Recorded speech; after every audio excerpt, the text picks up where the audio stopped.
본격적으로 말씀 나누길 원합니다. 한 가지 질문으로 설교를 시작하고자 합니다. 여러분께 한 가지 질문을 드릴 텐데요.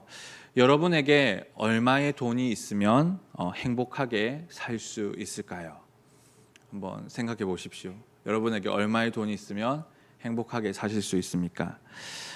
이 질문에 사람마다 다 다른 대답을 하실 겁니다. 소박하게는 당장 급한 불을 끌 수 있는 돈만 있으면 좋겠다, 그렇게 대답하는 사람도 있을 거고요. 또 이것저것 계산하면서 노후도 충분히 보장할 수 있는 돈이 있어야 한다고 대답할 것입니다. 또 어떤 분은 요즘 좀 핫한 주식을 오히려 주는 게 더 낫지 않나, 그렇게 생각하실 수도 있겠습니다. 제가 이 질문을 또 다른 성도들에게 한 적이 있는데요. 그때 한 성도가 굉장히 용감하게 이렇게 대답을 하셨습니다. 매월 500만 원씩 정기적으로 통장에 들어왔으면 소원이 없겠습니다. 근데 그렇게 말씀하시면서 이렇게 상상을 하시는지 굉장히 환하게 웃으면서 그 대답을 하시더라고요. 500만 원이 매달마다 이렇게 들어오는 상상을 하시는 것 같더라고요. 근데 여러분, 제가 여러분에게 드린 이 질문에는 한 가지 함정이 있습니다. 어떤 함정일까요? 여러분에게 얼마의 돈이 있으면 행복하게 살 수 있을까요? 어떤 함정일까요? 바로 이 질문은 질문 자체가 사실 틀렸습니다. 돈으로는 행복을 살 수 없습니다. 그렇다면 우리가 이 질문에 쉽게 속아 넘어가는 이유가 무엇일까요? 우리가 이 질문에 이 돈으로 행복을 살 수 있다라고 착각하는 이유는 우리의 머리와 마음 속에 이 돈 이꼴 행복이라는 이 도식이 은연중에 깔려 있기 때문입니다. 우리가 겉으로는 아니라고 부정을 해도 이미 마음 가운데 돈이 있어야 행복할 수 있다고 생각합니다. 옛날에는 이런 생각을 부끄러워 숨기려고 했습니다. 그러나 요즘은 그냥 드러내놓고 돈이 곧 행복이다 말하는 세상을 살아갑니다. 심지어 돈이 행복이 아니다라고 말하면 너는 너무 가식적이고 위선적이다, 그렇게 손가락질하기까지 합니다. 우리는 이런 세상 속에서 살아갑니다. 돈이 최고라는 목소리가 가득한 세상에 우리는 그대로 노출되어 살아갑니다. 이 목소리가 우리의 마음과 머리를 빼앗으려 우는 사자와 같이 달려듭니다. 이런 세상 속에서 그리스도인은 돈에 대해 어떤 기준과 태도를 가져야 할까요?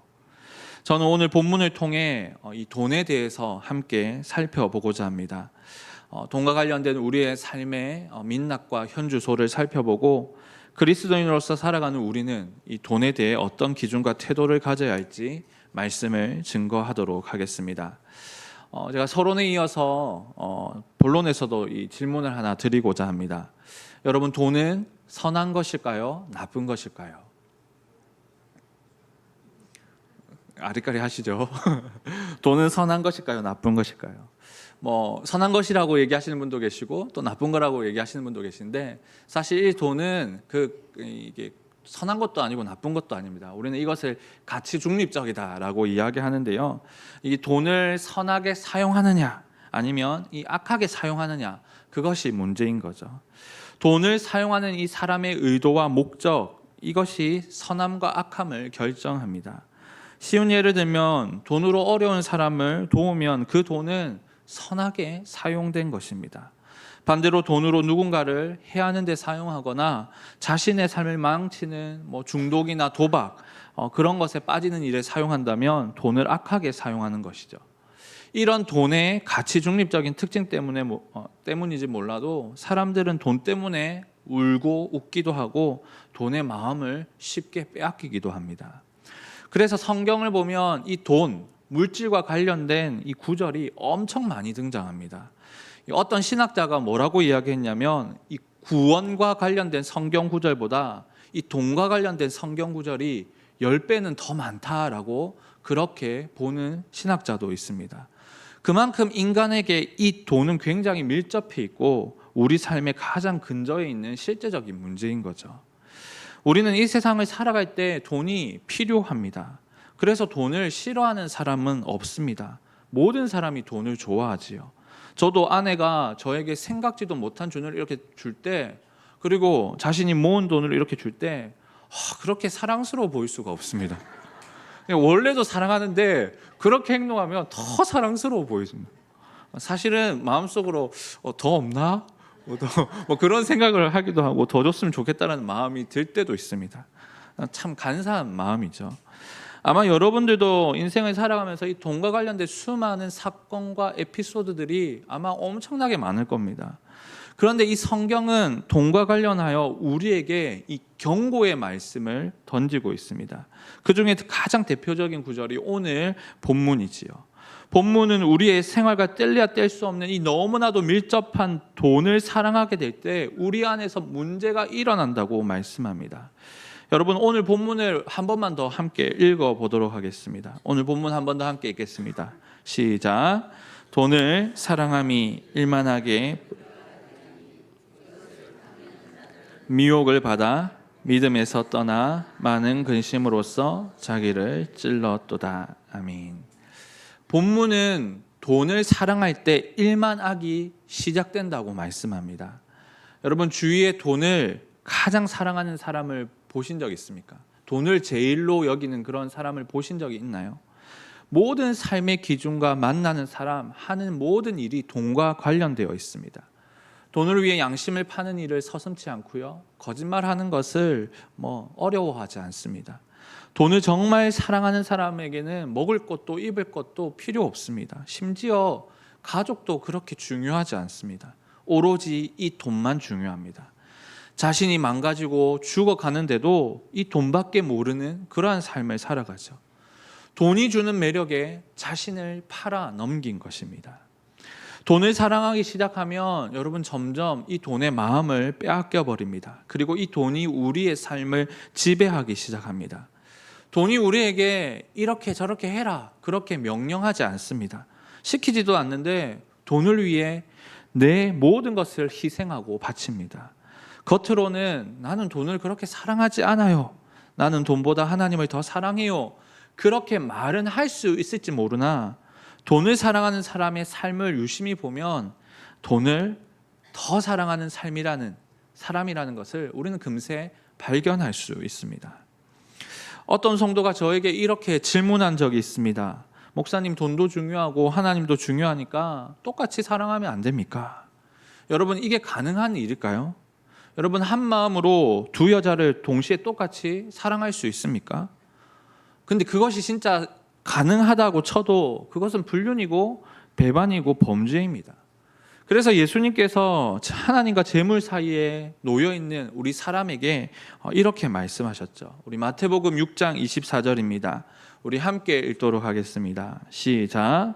한 사람이 두 주인을 섬기지 못할 것이니 혹 이를 미워하고 저를 사랑하거나 너희가 하나님과 재물을 겸하여 섬기지 못하느니라. 아멘. 하나님과 재물을 겸하여 섬기지 못하는 것이 바로 사람입니다. 우리의 주인 되신 하나님은 우리에게 필요한 양식을 허락해 주십니다. 물질의 주관자 되시는 하나님, 그분이 우리에게 필요한 돈도 허락하시죠. 그러나 하나님이 주시는 그것을 하나님보다 더 소중하게 생각하는 순간 지옥문이 열리는 일만악이 시작되는 사실을 기억하시기 바랍니다. 하나님은 재물과 물질에 쉽게 마음을 두는 우리에게 한 가지 이 피할 길을 알려주셨습니다. 물질을 향하는 너희의 마음, 물질을 사랑하고자 하는 그런 너희의 마음을 하나님께서 너무나 잘하셨기 때문에 우리가 마땅히 사랑해야 할 대상을 친히 알려주셨습니다. 여기에 우리는 목숨을 걸어야 합니다. 예수님은 돈을 사랑하지 않고 이것을 사랑하며 살아가라 라고 우리에게 말씀하시죠. 마태복음 22장 37절에서 39절입니다. 제가 읽어드리겠습니다. 예수께서 이르시되 내 마음을 다하고 목숨을 다하고 뜻을 다하여 주 너의 하나님을 사랑하라 하셨으니 이것이 크고 첫째 되는 계명이요 둘째도 그와 같으니 내 이웃을 내 자신같이 사랑하라 하셨으니. 예수님은 우리가 사랑해야 할 대상을 친히 알려주셨습니다. 바로 하나님과 이웃, 즉 사람이지요. 돈을 사랑하기 쉬운 우리에게 너희들이 그 마음을 잃지 않고 돈으로 향하지 않고 향해야 될 대상은 하나님과 사람이야 라고 알려주셨습니다. 근데 여러분, 이 하나님과 사람은 어떤 존재입니까? 어떠한 공통점이 있습니까? 바로 하나님과 사람은 인격적인 존재라는 공통점을 가지고 있습니다. 하나님은 우리를 인격적인 존재로 창조하셨습니다. 하나님은 자신과 교제하게 하기 위해서 사람을 창조하셨죠. 아담을 만드셨고 그 아담이 외로워 보여서 아담과 교제할 수 있는 사람, 즉 여자인 하와를 창조해 주셨습니다. 그러니까 인간이 서로 소통하고 사랑하고 교제할 대상으로 하나님께서 인격적인 존재인 하나님과 사람을 우리에게 허락하신 겁니다. 돈, 재물은 어떤 존재입니까? 여러분, 인격적인 존재가 아닙니다. 비인격적인 것에 불과한 거죠.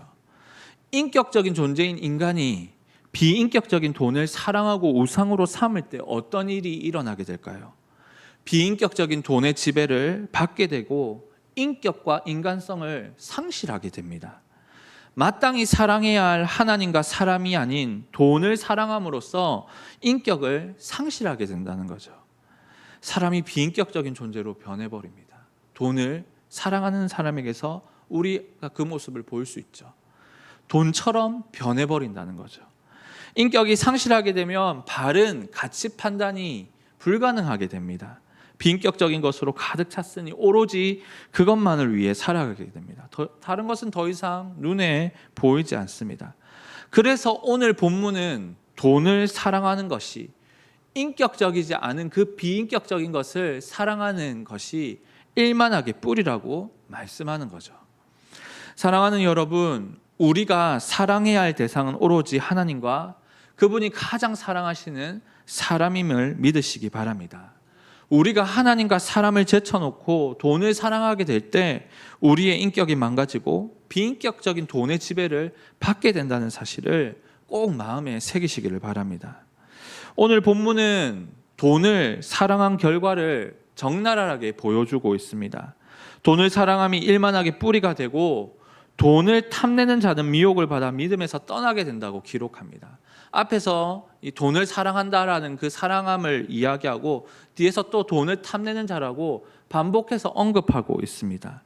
여기서 탐내다라는 이 단어는 이 원어상의 의미가 뭐냐면 손을 내미다, 간절히 바라다라는 그러한 의미를 지닙니다.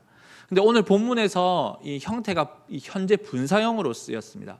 이 현재 분사형은 어떤 의미가 있냐면 반복적인 행동을 표현합니다. 그래서 계속해서 돈에 손을 내밀고 돈을 간절히 바라는 것, 즉 돈을 사랑하는 것이 한 번, 두 번이 아니라 계속해서 돈에 집착하는 그 모습을 가리키는 거죠. 그리고 바울은 이 돈을 사랑하고 돈을 탐내는 자가 빠지게 되는 모든 악들을 일일이 열거하지 않습니다. 일만 악의 뿌리라고 말하면서 그 모든 것을 다 열거하는 것이 아니라 주요한 두 가지 결과를 오늘 본문에서 이야기하고 있습니다. 첫 번째는 뭐냐면 미혹을 받아 믿음에서 떠나는 것입니다. 그러니까 돈이 주는 그 매력에 미혹되어 하나님보다 돈을 더 사랑하게 될 때 결국 믿음에서 이탈하게 된다는 거죠. 우리는 사실 이런 사람을 알게 모르게 정말 많이 보게 됩니다. 어떤 한 신학자가 이런 말을 했습니다. 인간에게 있어서 가장 큰 죄악은 하나님을 알지 못하는 죄다. 그런데 성도의 가장 큰 죄는 뭐냐면 하나님을 떠나는 죄다라고 그렇게 말했습니다. 사랑하는 여러분, 우리가 어떻게 해서 하나님을 알고 하나님을 믿게 되었습니까?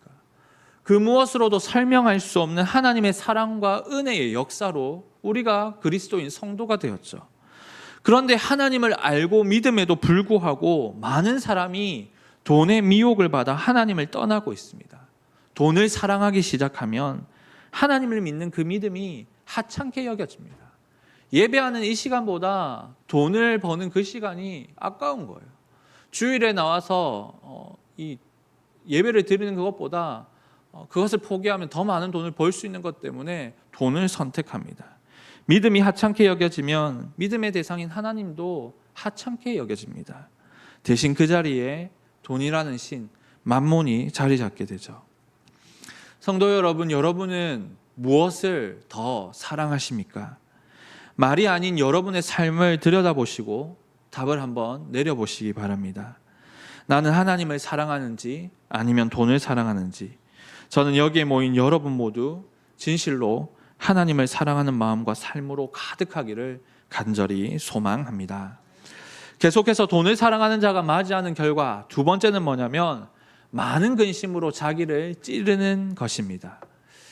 여기서 근심이라는 원래 의미는 깊은 슬픔을 의미합니다. 근데 여기서 많은 근심, 복수형으로 사용하고 있는데요. 이 단어가 복수형으로 쓰이게 되면 이 슬픔이 주는 고통, 그러니까 그냥 근심을 넘어서서 이 고통에 이르는 것, 후회에 이르는 것까지 다 포함하게 됩니다. 그러니까 재물을 사랑하게 되면 필연적으로 우리에게 슬픔과 고통, 근심, 후회가 찾아온다는 겁니다.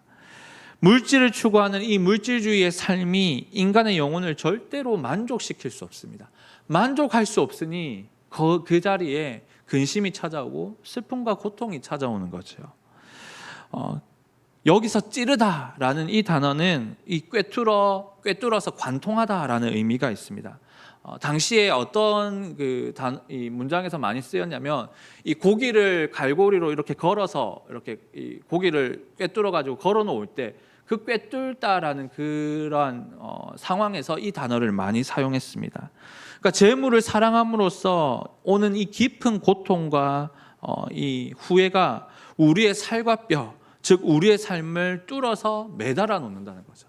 그러니까 돈에 구속되어 살아가다 고통 가운데 운신조차 하지 못한 채 살아간다라는 그것을 이 구절이 보여주고 있습니다. 그냥 단순히 표면적으로 읽었을 때 그 의미가 다가오지 않지만 굉장히 적나라하게 우리에게 이 돈이 주는 이 힘듦과 어려움을 설명하고 있죠. 사랑하는 여러분, 계속해서 돈을 사랑하게 될 때 맞이하는 이 대표적인 두 가지 결과가 여러분 너무나도 가혹하지 않습니까?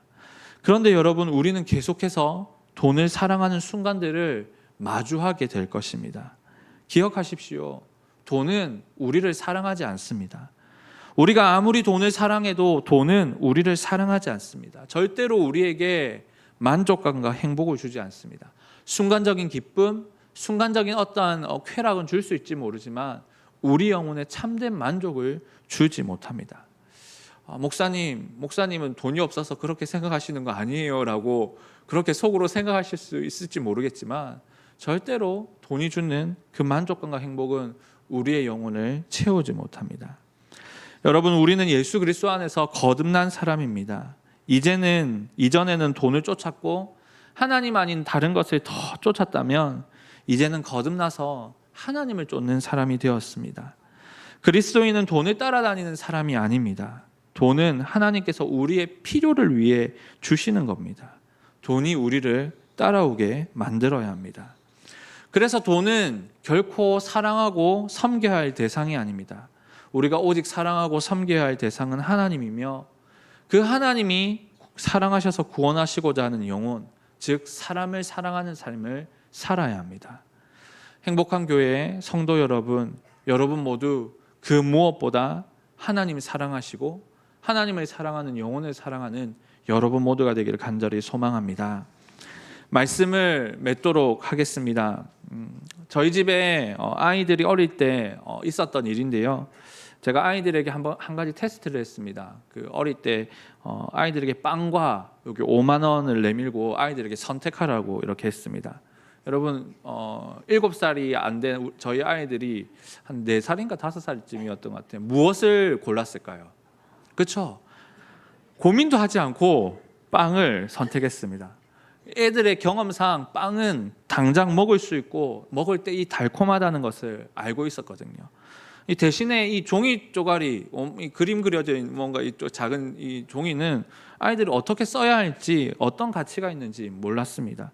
그러니까 당연히 아이들은 빵을 선택했습니다. 근데 이 일을 단편적으로 아이들이 아무것도 모르는 순수함을 보여주는 것 같습니다. 그런데 한번 곰곰이 생각해 봤습니다. 이 아이들이 빵을 고른 이유가 무엇일까?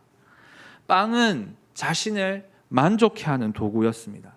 자신의 입으로 들어가 자신의 배를 채워주는 것이죠. 아이들이 커가면서 이 5만 원의 가치를 깨닫습니다. 막으려 해도 막을 수 없습니다. 지금 아이들에게 빵 하나와 5만 원을 선택하라고 하면 당연히 5만 원을 선택합니다. 아빠 지금 무슨 짓 하는지 모르겠다. 이런 눈빛으로 저를 쳐다보면서 5만 원을 선택하지요. 5만 원으로 배부르게 먹을 수 있는 양의 빵을 살 수 있고 남은 돈으로 다른 무언가를 살 수 있다는 것을 이제는 알기 때문입니다. 근데 여러분, 문제가 무엇이냐면 어린 시절과 같이 그 돈으로 자신의 배만 채우게 된다면 어린 시절에 빵을 골랐던 그 순수함은 이제 어리석음과 이기심으로 변한 것입니다. 5만 원으로 자기의 배만 채우고 자기를 위해서만 사용한다면 그것은 순수함이 아니라 이제는 이기심인 거죠. 아이들이 대신에 5만 원을 가지고 하나님을 사랑하고 사람을 사랑하는 일에 쓸 줄 알게 된다면 부모는 아이들에게 기꺼이 5만 원 더한 돈도 맡길 수 있게 됩니다. 사랑하는 여러분, 우리는 기억해야 합니다. 하나님은 물질의 주인이십니다. 하나님이 주시는 물질, 재물은 결코 우리가 사랑해야 할 대상이 아닙니다. 하나님은 우리에게 사랑해야 할 대상을 하나님과 사람이라고 알려주셨습니다. 우리가 하나님과 사람이 아닌 물질, 다른 것에 마음을 두게 될 때 우리의 인격은 비인격적으로 변하게 될 것입니다. 그렇게 되면 결코 우리는 인격적인 하나님을 향할 수 없게 됩니다. 하나님께서 우리에게 물질을 주실 때는 그것을 가지고 하나님을 사랑하고 영혼을 사랑하는 삶, 그 복된 삶을 더욱더 잘 살도록 우리에게 허락하시는 겁니다. 오늘 이 말씀을 듣고서도 계속 돈을 사랑하게 되면 우리는 돈에 미혹되어 믿음을 떠나게 될 것입니다. 많은 고통으로 자기를 찔러 돈의 지배를 받다가 생을 마감하게 될 것입니다. 여러분, 우리의 마지막이 이와 같다면 얼마나 불행하겠습니까? 하나님은 우리에게 물질을 주십니다. 우리는 그 물질을 지혜롭게 사용하여 하나님을 사랑하고 영혼을 구원해야 하는 청지기입니다. 청지기로 부름을 받은 사명을 여러분 회복하시고 하나님을 사랑하고 사람을 사랑하여 하나님을 감동케 하는 우리 행복한 교회 모든 성도들이 되시길 주님의 이름으로 간절히 소망하며 축원합니다. 아멘.